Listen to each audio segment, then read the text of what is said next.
So this is how you can resize an image on the Android phone. If you're new here, subscribe and we can get into it. So you have your images most likely stored in the gallery, in the Photos library app. So you're going to get it there and just open up any image you want to resize.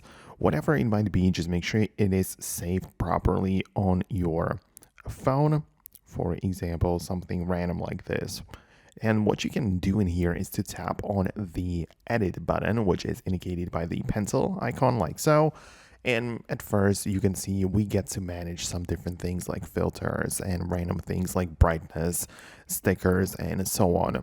But the first option, which says the crop, you can use it to like rotate the image and so on, but you can always just grab it by the side or by the corner and resize it to choose the size that you actually prefer.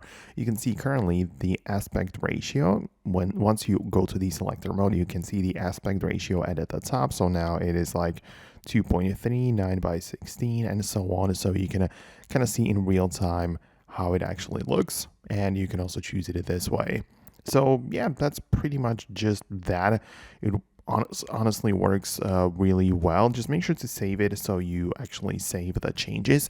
And of course, if you need more than that, you can explore some third-party editing tools and options. Apps like Snapseed by Google are definitely great for editing photos, so you can definitely give that one a try. Or there is also the Hypic app, which is also very nice for editing pictures, and it's also freely available. So definitely give it a try to see if like third-party app can get the job done a little bit better. But for now, that's going to be about it, and I'll see you later.